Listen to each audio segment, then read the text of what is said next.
Ventilar a diario todos los ambientes de tu casa. Conoce este y todos los cuidados preventivos en www.argentina.gov.ar. Argentina Unida, Ministerio de Salud. @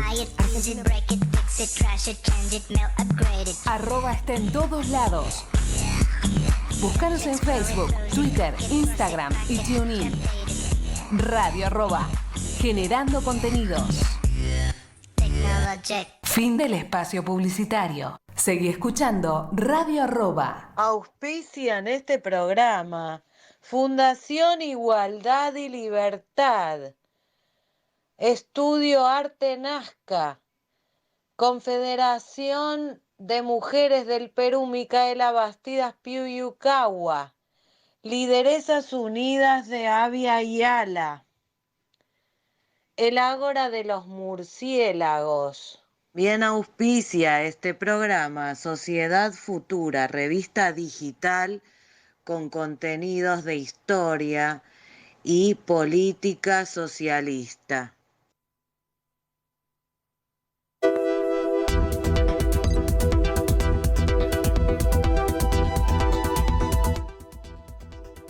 Bien, estamos al aire nuevamente, La Vanguardia Online, acá con mi equipo y compañeros, ¿no?, de trabajo, Verónica Baston, Pablo Álvarez, cada uno en distintos lugares. Yo estoy en Florida, acá en Vicente López, a 3 cuadras de la Quinta. ¿Y ustedes dónde están, Verónica? Hola, ¿qué tal, Richard? Hola a todas y a todos. Bien, acá desde Villa Pueyrredón, en Avenida de los Constituyentes, entre Habana y Pareja. Y mira, muy bien.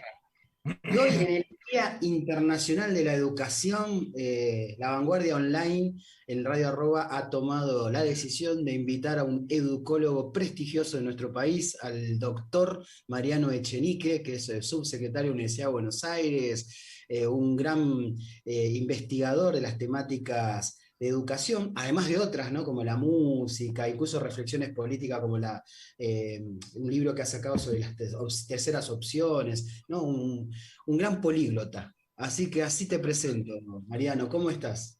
Bueno, gracias, Richard. Bien, la verdad que, bueno, empezando el año con ganas de compartir, bueno, análisis y visiones sobre lo que está pasando, tanto desde lo más general como puntualmente con la educación, ¿no? Creo que anteayer, salió en Página 2 una columna que yo escribí sobre las declaraciones de la ministra Acuña. Yo te la vi en Facebook, vos primero creo que publicaste las reflexiones del hilo grueso de la nota en Facebook, por eso yo te invité y después la vi publicada en Página 12 eso. Pero bueno, de ahí me pareció pertinente también comenzar por eso, ¿no? Porque la verdad que es muy desagradable muchas cosas que tienen, hay una comprensión o una incomprensión de lo educativo por parte de la ministra Acuña, que fue compañera de facultad, porque es politóloga, pero lamentablemente no le rinde honor a la profesión, ni tanto como gestión, ni desde su perspectiva pedagógica, ¿no? Quizás por sus experiencias que tienen de sus antecedentes en Bariloche, ¿no?, donde fue formada, cercana a ex jerarcas nazis y eso, ¿viste? Todavía tiene esa concepción de quién es negrito de Villa y quién no, ¿no? Entonces, bueno, un morocho feo como yo no podría estar en la universidad según su concepción. Sí, que me parece que las declaraciones de ella, además de muy desafortunadas, yo un poco lo que quería mostrar ahí en la nota era que se encadenaban con toda una visión que viene desde hace mucho tiempo, que tiene que ver con lo que yo llamo el pesimismo pedagógico.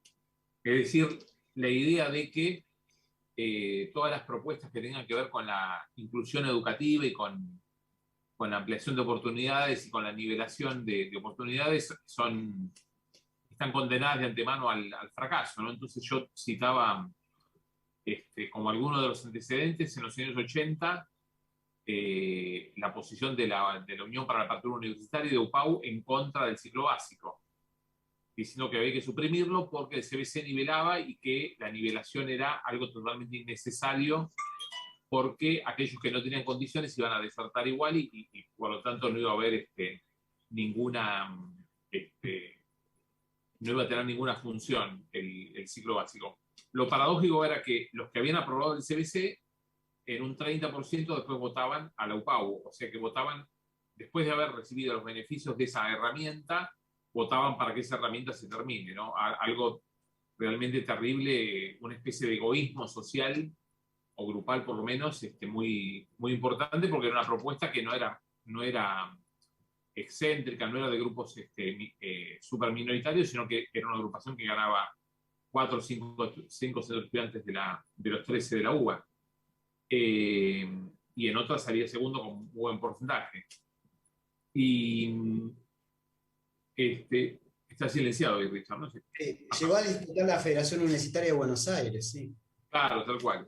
Ahí vos, el libro tuyo de La lucha continúa, que yo lo estoy usando como otro de los insumos para un libro que terminé de escribir ahora, pues escribí 2 libros en la pandemia. Evidentemente tuve un tiempo que nunca tuve antes de... Bueno, y en el libro se llama Preguntas y Respuestas sobre la UBA, bueno, utilizo, por supuesto, el libro tuyo y también otros, bueno, un montón de libros y de papers, bueno, y en verdad lo que pasó en los 80 fue esa propuesta excluyente que después es retomada en los 90 con la idea de limitar mediante examen de ingreso el acceso a la universidad, que la tuvo el equipo de Salón y después los equipos que vinieron después también. Ese vino con el menemismo. Con el menemismo, exactamente. Después, en el 96, el Grupo Sofía de Horacio Rodríguez Larreta retoma la propuesta puntualmente para los profesorados, diciendo que había que tomar un examen de ingreso, hace ya 25 años de esto. Y después, ya en el siglo XXI, bueno, se empieza a ver en la propuesta de Cambiemos en el 2015, con la queja respecto al excesivo número de universidades, donde se caracteriza que esas universidades no atraen suficiente matrícula, o que cuando en verdad ninguna universidad nueva va a tener la misma matrícula que una universidad que está hace 50 o 100 años, y bueno, de que son ineficientes, de que es un desperdicio, y esto lo dice Macri en el 2015, en el 2017 esta famosa frase de Vidal de que los pobres no llegan a la educación superior, que está desmentida ampliamente por todas las estadísticas, especialmente por las nuevas universidades del conurbano que tienen entre un 70 y un 90% de primera generación de universitarios, y finalmente las declaraciones del 2020 de Soledad Acuña diciendo que el problema estaba en la politización de los estudiantes del profesorado. Entonces habría que tomar no solamente un examen de ingreso, sino también detectar aquellos profesores que después van a ser zurdos o populistas, no sé cómo, a poner un detector de populistas al inicio de las carreras para evitar que esos estudiantes, esas chicas se conviertan en maestras, pues básicamente una matrícula de mujeres, la de los profesorados, y lo cual era un disparate, por supuesto, y después culpar a los profesores de que vienen cada vez más por descarte pobres y politizados. Bueno, politizados por esto de ir permanentemente contra la politización y contra la sindicalización de los docentes, como ya había pasado con... Sí, hicieron un 0800. Exactamente. Un 0800 con denuncias, la idea de sustituir a los docentes titulados y agremiados por voluntarios, y junto con esto, la presentación de una información que es que muchos docentes provienen de hogares pobres y hicieron otra carrera, pero lo que yo traté de señalar en esa columna de página 12 era que también muchos docentes, muchos profesionales, les pasaba lo mismo, muchas abogadas, muchos contadores, les pasaba lo mismo, también venían de hogares cada vez más pobres y también venían después de haber cursado otra carrera, con lo cual es un absurdo quejarse del origen social de los profesores, de las maestras y de los profesores, y en su lugar, obviamente, hay que luchar contra la pobreza y la desigualdad y no luchar para evitar que los pobres se conviertan en profesionales universitarios o en docentes. es clarísimo. ¿Quieren alguna pregunta, mis compañeros? Bueno, bueno, Pablo, ¿querés hacerla vos o...? Dale, adelante. Bueno, yo lamentablemente tuve a esta señora de compañera en toda la carrera y me hubiera encantado en ese momento tener alguna cámara o que alguien registre todos los pedidos que ella hizo a favor de jerarcas nazis expatriados y en contra y persiguiendo a compañeros que venían del ala izquierda de la misma facultad. Yo empecé la carrera en el año 94 a la par. Y me acuerdo que me habían hecho hacer un grupo sobre teoría constitucional con ella y no entendía lo que era la Constitución Nacional. A tal punto no entendía y para aprobar la materia, como mi mamá estudió abogacía y es socióloga especialista en la parte jurídica, la invité a casa a ella y al equipo para que mamá nos ayude a estudiar la Constitución Nacional y comprender eso en primer año. Y no entendía, seguía sin entender porque decía que no tenía razón de existir la Constitución Nacional en nuestro país y que el Congreso no tenía por qué existir. No me extraña nada estas declaraciones de esta persona a quien conozco desde hace muchos años. Y también especuló con toda la causa Cromañón para hacer inflar totalmente el éxito de ese partido que hoy es el PRO. Pero bueno, mi pregunta, Mariano, vos que sos una persona especialista en educación y sos doctor y que tenés muchos años de docencia, es ¿cómo se hace para, desde la docencia, desde organizaciones docentes, para de alguna manera avanzar progresivamente, amén de este tipo de funcionarios o funcionarias que ocupan lugares por la política? ¿Cómo se sortean cómo se sortean esos obstáculos mientras exista, por supuesto, un juego democrático, ¿no es cierto? A ver si lo entendí bien. Vos decís cómo se sortean los obstáculos para los que llegan a la función pública, más bien. Digo, vos que tenés años en la docencia, que hiciste una carrera concientizando, enseñando, laburando en serio, no que te pusieron ahí, sino que realmente laburaste y tenés conciencia como docente. ¿Cómo se hace para confrontar funcionarios de este tipo y seguir trabajando para avanzar en el progreso educativo nacional? Ahora entendí un poco mejor. Porque el punto es que el Poder Ejecutivo, una vez que está elegido, tiene libertad para hacer los nombramientos. Entonces, uno se pregunta, bueno, ¿cuál es justamente el PRO que hace tanto énfasis en la meritocracia? ¿Cuál es la meritocracia que debería impulsar para sus propios funcionarios? Y en realidad eso no existe, esto como vos lo decís. En realidad hay personas que llegan a muchas responsabilidades sin tener la capacidad para afrontarlas. Y lo que pasa puntualmente con el PRO, y pasó lo mismo cuando fue un gobierno nacional, es que mucha gente que simpatiza o que vota a Cambiemos y al PRO, después les da vergüenza integrarse al gobierno en el área educativa.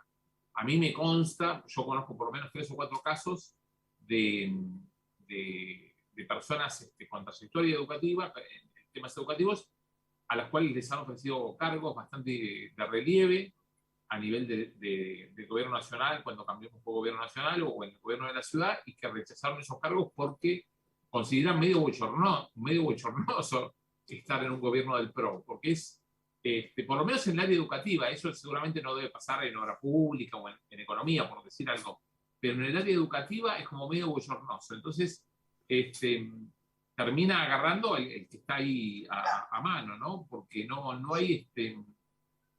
Sí, no, voy a dejar un ejercicio para el próximo bloque, ¿no? Antes de irnos. Sé que la audiencia no va a poder ver esto, pero hago una frase que no sé si la estaban viendo ustedes, que decía un bebé que nace en la villa es como un animalito salvaje, no puede ser educado, tiene una marca en el cerebro, lo dijo Javier González Fraga, ¿no? Un funcionario del gobierno anterior, no sé si lo recuerdan. Sí, sí. Presidente del Banco Central, sí, sí. Claro, y yo decía, si esto es un niño pobre, ¿no? Queda claro. Están viendo una figurita ahí en el coso. Si ese niño pobre puede ser por ahí rector del Colegio Nacional de Buenos Aires, imagínate. Lo Ya sé dejamos quién es el niño, sí, sí, para sí, sí. reflexión. Claramente ya lo identificamos. Nos vemos, volvemos en el siguiente bloque. Estamos entrando a la pausa. Qué silencios. El Radio Arroba está por ahí. Agrupaciones que patrocinan a la Vanguardia Online.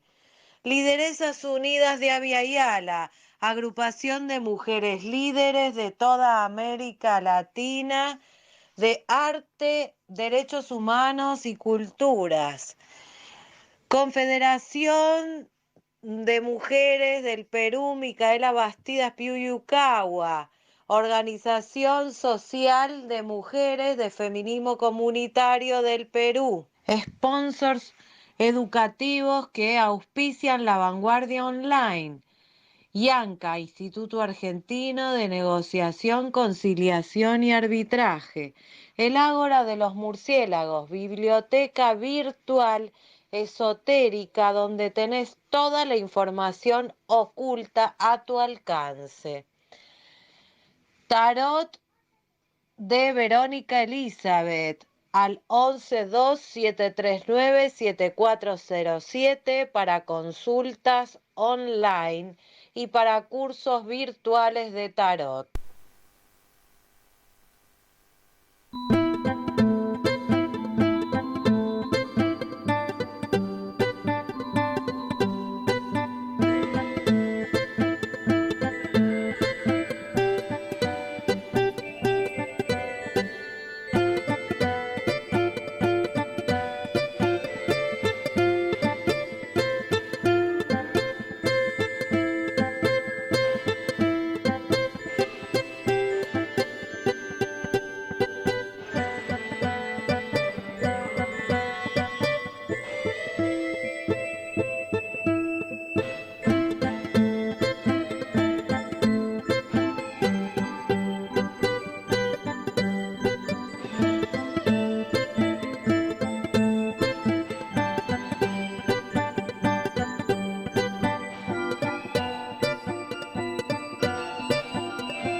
Ahí volvimos. ¿Qué temas estábamos escuchando? Estábamos escuchando del proyecto Star Cluster de Pablo Álvarez, solo tonial del nuevo álbum que acabamos de estrenar en la página de La Vanguardia Online que se llama Dársena Sur. Bueno, continuamos con el doctor Mariano Echenique. Sí, ahí lo que te dejaba pendiente es este tema de la atención en educación se habla de los modelos inclusivos y los meritocráticos, ¿no? Creo que es un poco el debate que está presente en el área educativa, por ahí a grandes rasgos, ¿no? Obviamente creo que te inclinas igual que nosotros sobre lógicas inclusivas, ¿no? ¿Cómo estás viendo esas tensiones en las políticas educativas de los gobiernos? Sí, creo que el sistema educativo siempre es meritocrático. O sea, postular que es necesaria la meritocracia en el sistema educativo es como postular que es necesario las bajas temperaturas para esquiar. O sea, no es una propuesta, es algo que va de suyo, que es necesario. El mérito, ¿en qué sentido? En el sentido de que la posibilidad de avanzar en el sistema educativo requiere siempre del esfuerzo personal de los estudiantes. Es decir, un estudiante que no realiza ningún esfuerzo en el sistema educativo es imposible que avance. Después uno puede decir, bueno, ¿qué nivel de esfuerzo es razonable qué nivel de esfuerzo es razonable exigir a una chica o un chico de 6 años que inicia primer grado? ¿Qué nivel de esfuerzo es razonable a un chico o una chica de séptimo grado en provincia que ya empiezan la secundaria, o de primer año en capital que inician también la secundaria? ¿Qué nivel de esfuerzo es razonable pedir a quien ingresa a la universidad? Sabiendo que en todos los casos influye en el posible esfuerzo de esos estudiantes, influyen un montón de factores que son ajenos a su voluntad, que son externos a su voluntad, como por ejemplo, obviamente el origen social de las familias, si tienen condiciones favorables para estudiar, como por ejemplo libros en la casa, si tienen computadoras, si tienen conexión a internet o se conectan con un celular, si tienen un espacio físico en la casa para estudiar o tienen que estudiar en el mismo colchón donde duermen, o disputándose un metro cuadrado porque la vivienda es muy chica y no hay una mesa donde poder apoyar los elementos y poder sentarse a realizar una tarea escolar o a repasar un apunte universitario. Es decir, hay un montón de condicionantes sociales que son ajenos a la voluntad del estudiante, y que, bueno, entonces ahí es donde el paradigma de la inclusión, del cual se viene hablando, tal cual vos decís, Richard, hace muchos años, hace hincapié en de qué manera el Estado debe nivelar lo más posible esos distintos puntos de partida de los cuales salen los estudiantes, y acercarnos lo más posible a la igualdad de oportunidades y de posibilidades. Digo acercarnos lo más posible porque realmente quien plantee con buena intención de que sea posible llegar a una igualdad real y completa de oportunidades y de posibilidades en la educación, estaría hablando de un futuro, me parece, muy lejano. Creo que nuestro horizonte de lo que nosotros conocemos como sociedad y como educación, eso está bastante lejos, y lo que hacemos es aproximarnos en lo posible y ver en realidad no lo mejor, sino lo menos malo. Y bueno, lo menos malo aparentemente ha resultado ser todos los programas que en los últimos 25 años han dado una segunda oportunidad para completar la escuela primaria, para completar la escuela secundaria, ya sea en los tiempos teóricos o también en la educación de adultos, o no solamente en las escuelas de adultos, sino también en los programas especiales, como fue primero el programa de adultos 2000 en la Ciudad de Buenos Aires, después el FINES a nivel nacional, después la beca Progresar.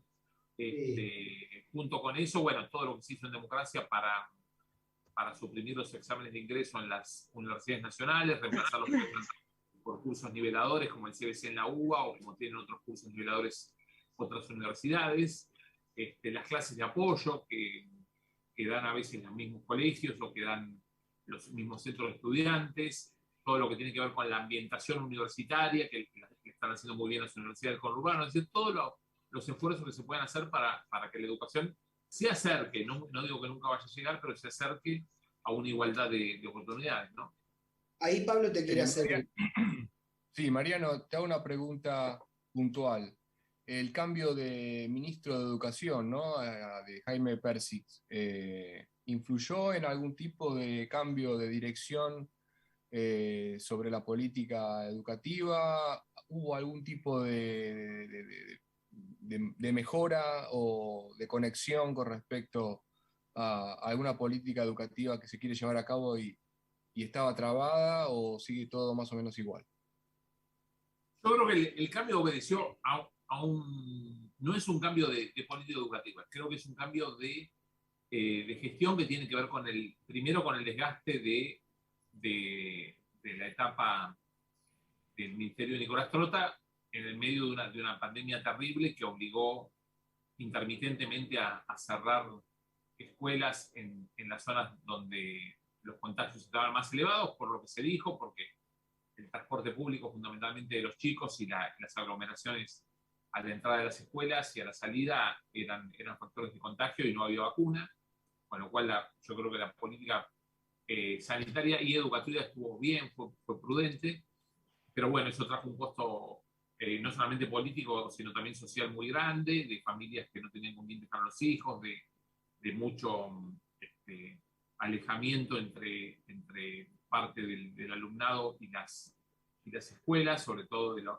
chicos y chicas que no podían conectarse desde computadoras, sino que solamente tenían un celular que a veces compartía entre varios miembros de la familia. Y bueno, todo eso desembocó en la salida tanto del ministro nacional como de la ministra de la provincia de Buenos Aires. Y ahí llegan Persic a Nación y Silioni a provincia. Creo que más que un cambio de paradigma, es un cambio que obedeció al desgaste de la pandemia. Y en el caso tanto de Persic como de Silioni, hay mayor apego y mayor conocimiento del sistema educativo, porque ellos han sido docentes de escuela secundaria y de educación superior también, cosa que no era el caso ni del ministro nacional ni de la ministra provincial salientes, ¿no? Entonces hay como una señal de vamos a poner docentes al frente de las áreas educativas. En ese sentido, sí, hay un cambio. Rodrigo. Hola, Rodrigo. ¿Qué tal? ¿Tenés Bien, alguna sí, pregunta? estoy escuchando atentamente. No, estaba viendo el tema de la inclusión. Ahí también hay como se corre en el tema educativo con ahora el caballito educativo de batalla es el tema de la calidad educativa, ¿no? Pero yo creo que varias cosas que dijo Mariano también explican eso, ¿no? Hasta qué punto desde el sistema educativo se puede simplemente mejorar la calidad como si fuera un tema de productividad en una fábrica, ¿no? Yo, por ejemplo, lo veo, yo soy docente en SENS, en adultos, y realmente depende mucho, por ejemplo, el tipo de clase que tenés del grupo que te toca. Entonces, todos esos discursos que hablan, no pienso ahí de cambiemos, de medio que son voluntaristas, pero hay que tener cuidado porque no es que no hay transformación desde la escuela, pero la escuela está en la sociedad, ese es el tema. Y si la sociedad está en un punto muy bajo, y ahí creo que es lo que decía Mariano, si no corregime, es muy difícil desde el sistema escolar elevar eso simplemente desde el colegio o desde las escuelas. No sé vos qué opinás, Mariano. Y yo creo que la elevación de la calidad educativa es algo que tiene como dos grandes patas, ¿no? Una,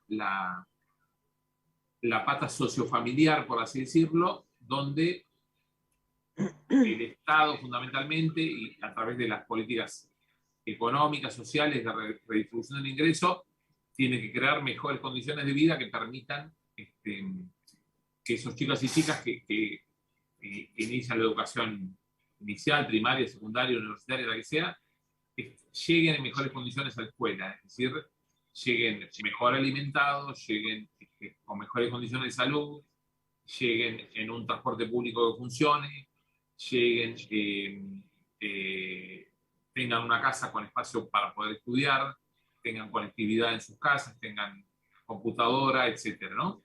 Esa es una pata sociofamiliar, si se quiere.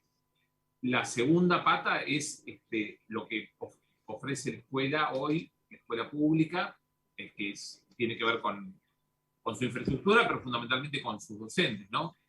Y creo que ahí está la discusión y la disputa sobre cuál es el cambio necesario en la formación docente. Es decir, todo el mundo coincide en que la formación docente actual tiene que mejorar, pero nadie acierta a proponer cuál sería una mejor formación docente que la que tenemos actualmente, con cerca de 700 profesorados estatales que producen la mayoría de los docentes y unos 200 institutos privados, que son los que forman a las maestras, maestros, profesoras y profesores de educación inicial, primaria y secundaria. Y bueno, y está la discusión sobre si hay que transferir al nivel universitario la formación docente, que eso es una discusión que se da en todo el mundo y que en general la tendencia mundial es esa. Después uno puede cuestionar la UNICABA o puede decir que se puede hacer de otra manera las cosas, pero hay una tendencia mundial a transferir la formación docente a las universidades y bueno, y de qué forma se puede jerarquizar la formación docente, mejorarla, hacer que los docentes sean además de ser incluyentes como son actualmente, sean también motivadores, sean impulsores de una educación mejor. Y bueno, y eso es un campo de debate muy ancho que hay, donde hay muchas posiciones y donde se discute si alcanza con la estructura actual o hay que cambiarla, ¿no? Sí, son marcos de una estrategia. Conozco a un vicerrector que vivió de beca en beca y logró, y la fue remando. Pero también lo que se plantea como estrategia es a que a veces el mismo sistema reproduce las desigualdades si no tiene una estrategia pedagógica diferenciada, ¿no? Lo noté porque yo tuve el privilegio de iniciar en los años 90 la docencia en el Nacional Buenos Aires, y después de la crisis 2001 ver las transformaciones que tuvo. Y un viejo debate entre profesionalismo y título docente, no sé si que se daba a principios del siglo XX, no sé si te acordás sobre las asociaciones, estaba muy presente en el colegio, decir, bueno, ¿qué priorizamos cuando seleccionamos un docente? ¿Que sea un alto profesional o sea mejor pedagogo? Y sinceramente noté, y de hecho me recibí de profesor posteriormente, porque noté que era necesaria la pedagogía, que es necesario, obviamente, y el desafío era más fuerte, según lo planteaba Freire también, no es el mejor educólogo quien logra tener los mejores estudiantes y sacar los 33 estudiantes en alto nivel, sino el mejor educólogo es el que logra sacar de un punto de nivel bajo a alguien y llevarlo a su máxima expresión, ¿no? Esa es como una estrategia también de lo educativo, ¿no? No sé qué opinás de esas reflexiones. Sí, totalmente. O sea, se mejora siempre, no respecto a un estándar que ya está fijado, sino en realidad se mejora en función del punto de partida previo, ¿no? Entonces, por eso son tan peligrosos los rankings de escuelas, porque en realidad los rankings de escuela lo que hacen es comparar, a ver, por ejemplo, si se hicieran públicos los resultados de los operativos nacionales de evaluación de la calidad educativa que los hace el Ministerio hace más de 15 años, de eso surgiría un ranking, es decir, se sabría cuáles son los resultados de lengua, de matemática, de las distintas escuelas, y sería un orden de mayor a menor que indicaría que esas escuelas están en una posición más arriba o más abajo.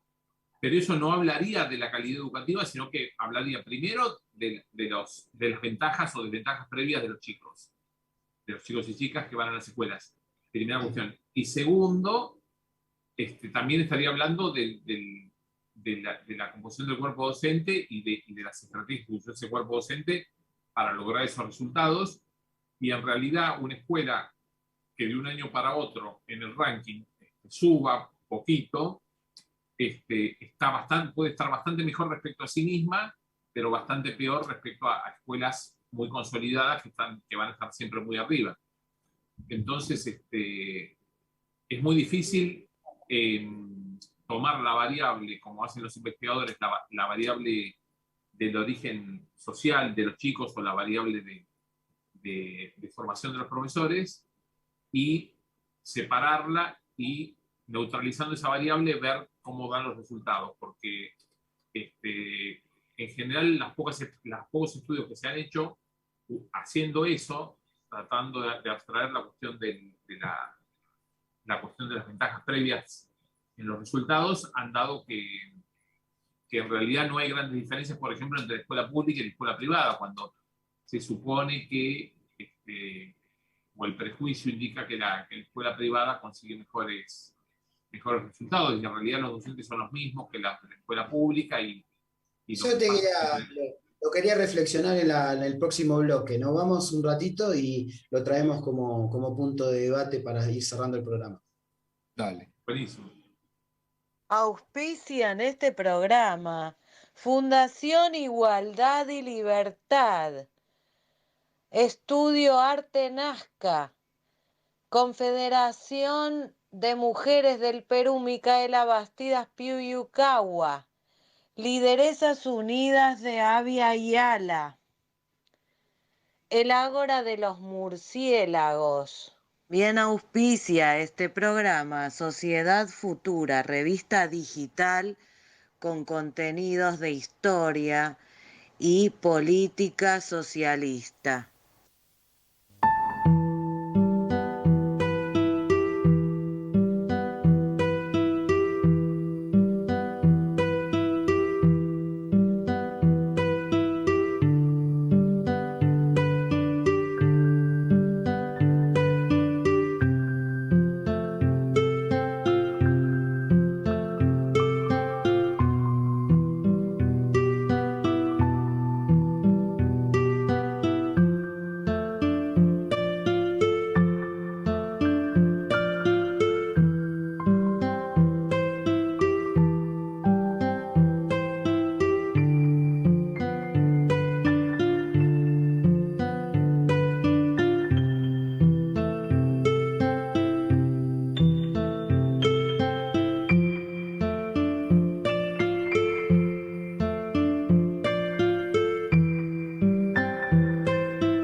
Último bloquecito, estábamos escuchando, ¿qué tema?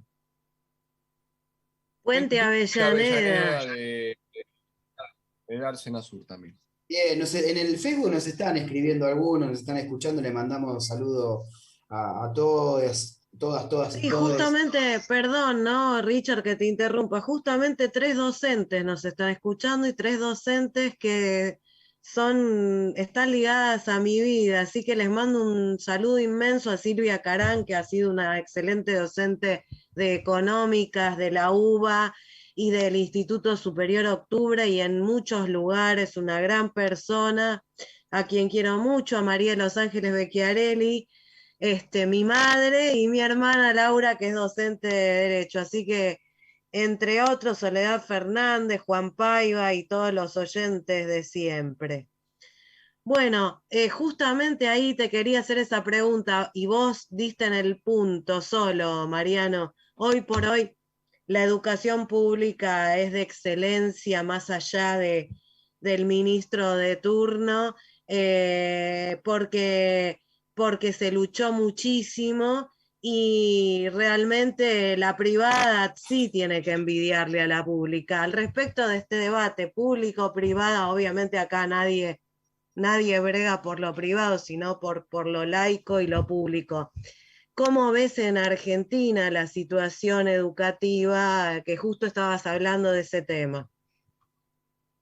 Sí, creo que en la Argentina tenemos una realidad que es muy contrastante con muchos países de Latinoamérica, que es la relevancia del Estado en la educación superior. Es decir, en la mayoría de Latinoamérica el Estado está muy presente en la escuela inicial, primaria y secundaria, pero en la universidad, al ser arancelada de ingreso restringido, la oferta, la demanda se dirige hacia la universidad privada, ¿no?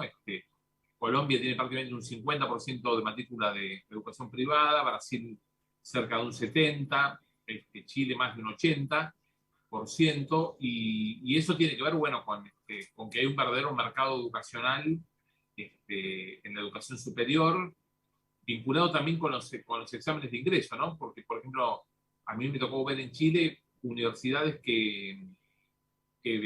colegios secundarios que promocionaban entre sus ventajas, aparte de tener, qué sé yo, gimnasio, o tener una pileta, o tener muchas horas de computación o muchas horas de idioma, de ser un colegio donde, pongámosle, un 60, un 70, un 80% de los chicos y chicas después entraban a la universidad. Es decir, que el tema de poder exhibir graduados y graduadas que después entren a la universidad es como una de las claves para el marketing educativo desde la escuela secundaria. Y esto en la Argentina es completamente distinto. El Estado es mayoritario en todos los niveles, en la educación inicial, en la primaria, en la secundaria y en la superior, donde ha crecido realmente la educación, la oferta privada es en la educación media. Eso es algo totalmente real. En los últimos 20 años ha crecido porcentualmente la participación del sector privado en la educación media, no así en la primaria, y en la superior ha crecido, pero poco, y está en un 19%. Es decir, todavía tenemos un 80% que va un 79% que va de la matrícula va a universidades estatales y un 20% a universidades privadas. Y eso tiene que ver, bueno, con la tradición argentina, que ha sido siempre de universidades nacionales. Tenemos universidades privadas recién a partir de 1960, y la Universidad Nacional sigue siendo una universidad de prestigio. De hecho, cuando vienen los estudiantes extranjeros, por ejemplo, que pueden pagar, pues pueden muchas veces viajar, también pueden pagar una cuota mensual que suelen ser baratas en relación a la que tendrían que pagar en sus propios países. Eligen, sin embargo, la universidad pública. También hay los que eligen la privada, pero hay muchos más que eligen la universidad pública para estudiar, tanto en grado como en posgrado. Es decir, que la universidad pública sigue siendo mayoritaria, elegida por nuestra propia gente y también por los extranjeros que vienen a estudiar, muchos de los cuales se quedan a vivir, ¿no? Porque hay un perjuicio en esto de la famosa invasión académica, ¿no? A la gente que dice, bueno, acá están viniendo muchos extranjeros que se aprovechan de la gratuidad para hacer una ventaja y después volverse a sus países, cuando en realidad muchos de esos extranjeros después se quedan a vivir en el país, forman su familia acá y se radican y viven y trabajan en Argentina, de modo que tampoco son tantos, son 90.000 los extranjeros que estudian en la educación superior argentina, y estamos hablando de una matrícula de 1.600.000. De modo que, bueno, hay que también delimitar bien el universo de que estamos hablando, porque si no, pareciera que existe una invasión académica de otros países. Y es muy interesante cómo el incentivo de la gratuidad genera fenómenos aparentemente contrarios al sentido común, ¿no? Yo estuve leyendo las estadísticas, por ejemplo, de las últimas que hay disponibles, son de 2018-2019, y bueno, esto también para que lo piensen los oyentes.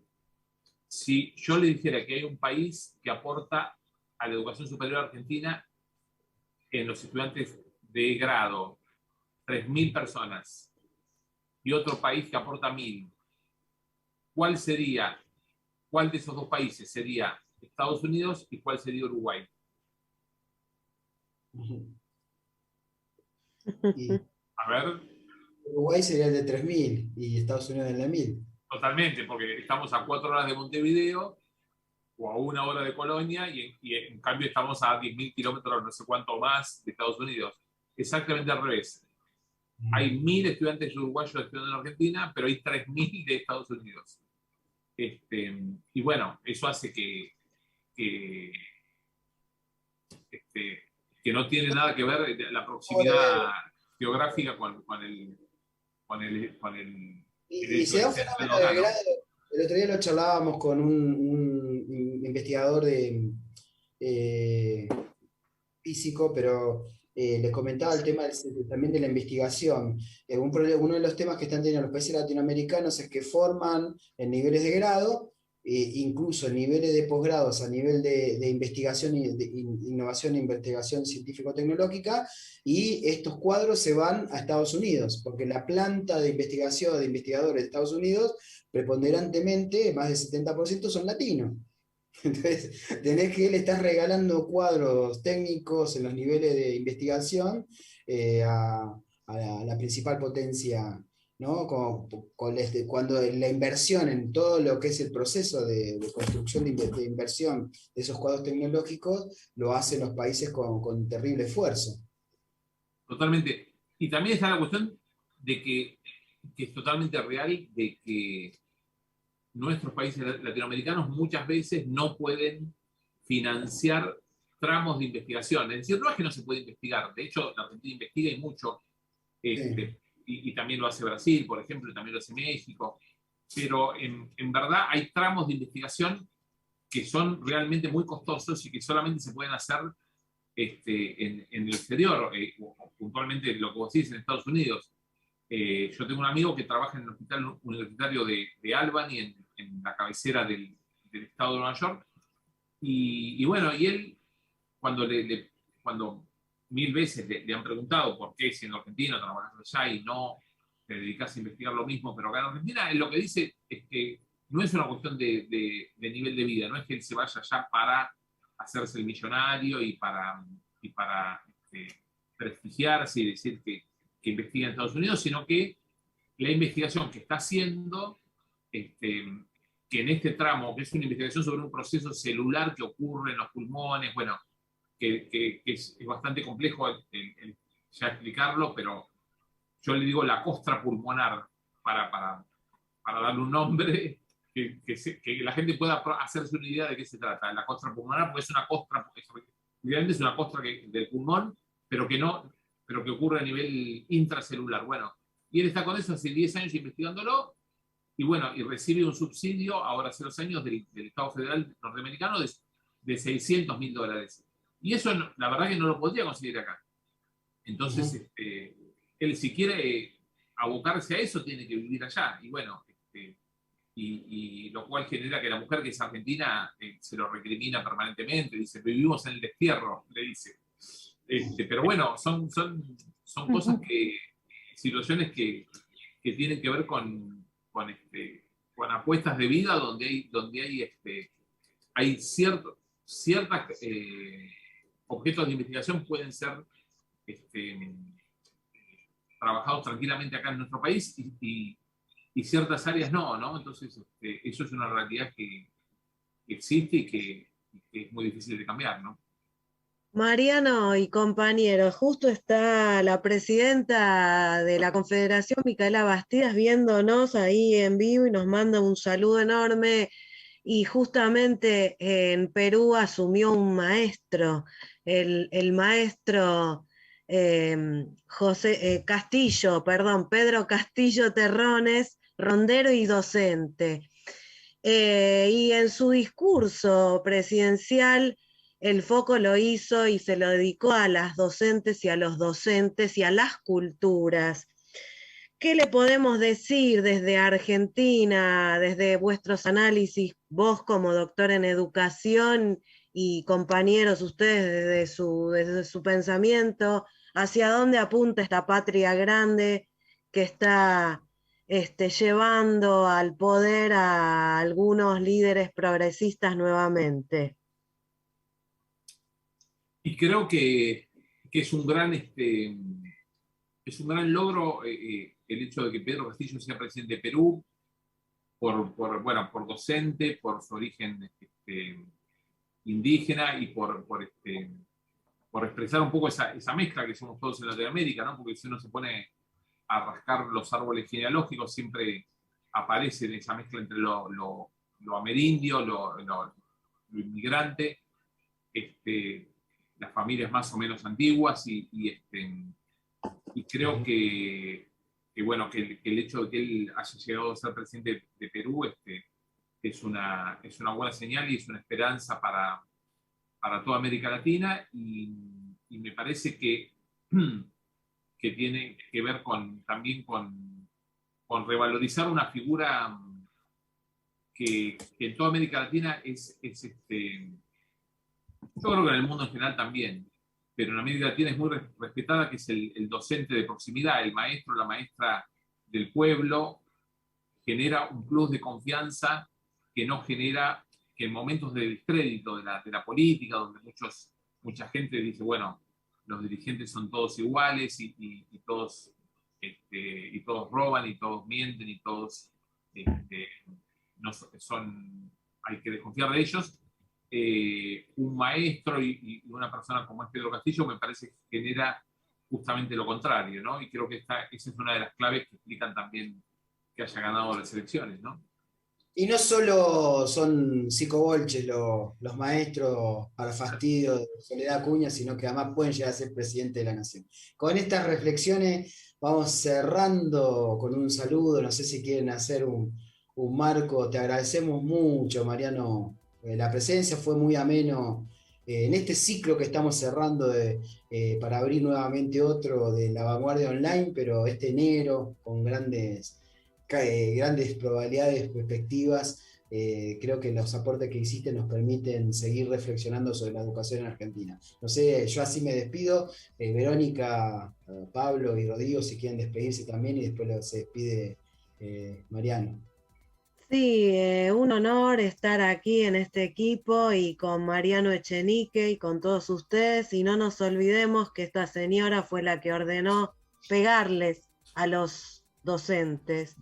Justamente había ido a ver una charla al Defensor del Pueblo y mi hija Ágata chiquita me acompañó, que quedó muy consternada con esa golpiza que se transmitió en los medios, y se acercó al Defensor del Pueblo y le dijo: dígame usted, Alejandro Amor, ¿por qué le permitió a esa malvada pegarle a nuestros maestros? Y Amor le dijo: ya no le vamos a permitir más, quédate tranquila. Y la nena se quedó tranquila. De hecho, ahora cada vez que aparece Amor, dice: yo hablé con él y le pedí que no le peguen más a los maestros. Así que bueno, esperemos que la educación gane por sobre los prejuicios y sobre las exclusiones de ciertos funcionarios que no deberían continuar en el poder. Gracias.